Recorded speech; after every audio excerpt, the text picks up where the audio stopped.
일을 통해서 알게 된 것, 배우게 된 것을 저 혼자만 가지고 있는 것보다 그분들과 나누고 싶다는 생각이 들었습니다. 안녕하세요. 저는 김소영이라고 합니다. 어린이책 편집자로도 오래 일했고 지금은 독서교실에서 어린이들을 만나고 있는데요. 그러면서 어린이에 관한 책, 특히 최근에 어린이라는 세계라는 책을 냈습니다.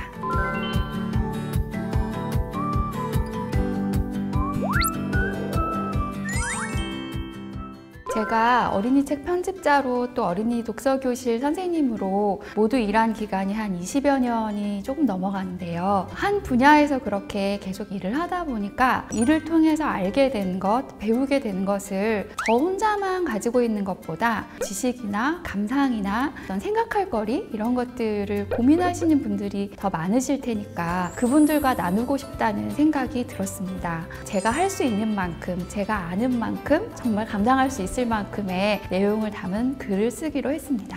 저는 글 쓰기 전에 잠깐이라도 밖에 나가서 걷고 오는 습관이 있어요. 되도록 1시간 정도 동네를 한 바퀴 걷는다거나 공원에서 한 바퀴 걷는다거나 하는 식으로 잠깐 걷는 시간을 갖는 게 걸으면서 어떤 대단한 아이디어가 떠올라서라기보다 마음을 좀 차분하게 만들기도 하고 또 그러다 보면 생각하지 못했던 글의 실마리가 생기기도 하고 그래서 글 쓰기 전에 산책하는 것이 하나의 습관이라면 습관입니다.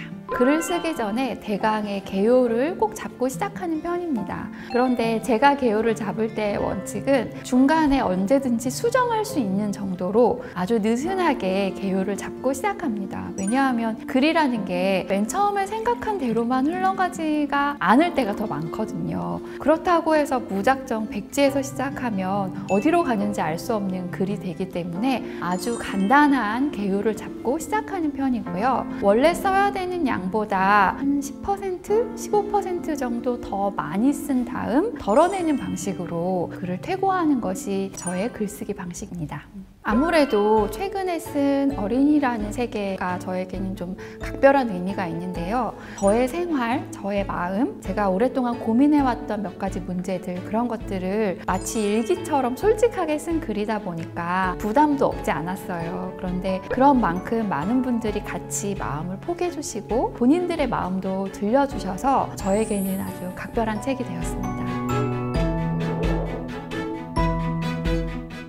나는 이제 어린이에게 하는 말을 나에게도 해준다. 반대로 어린이에게 하지 않을 말은 스스로에게도 하지 않는다. 이 원칙을 지키려고 노력하는 것은 그래야 나의 말에 조금이라도 힘이 생길 것 같아서다. 제가 이 구절을 고른 이유는요. 실제로 제가 어린이와 함께 또 어린이 가까이에서 지내면서 어떤 말을 할까 고르는 순간에 사실은 그것이 나에게도 들려주는 말이구나 라는 것을 깨달았기 때문입니다. 우리 사회가 어린이에게 지금 어떤 메시지를 보내고 있는지 점검해 보면 사실 어린이를 보호하고 어린이를 존중하는 것이 결국 우리 사회에게도 도움이 되는 일이라는 걸 생각해 볼 수 있지 않을까 해서 이 구절을 골라봤습니다. 지금 당장 많이 관심을 가지고 있는 것은 어린이를 위해서 어른이 할 수 있는 일이 무엇일까? 어른의 역할에 대해서 좀 더 많이 고민해보고 있어요. 더 많이 읽고, 더 많이 고민하고, 더 많이 배워서 부지런히 쓰는 작가가 되겠습니다.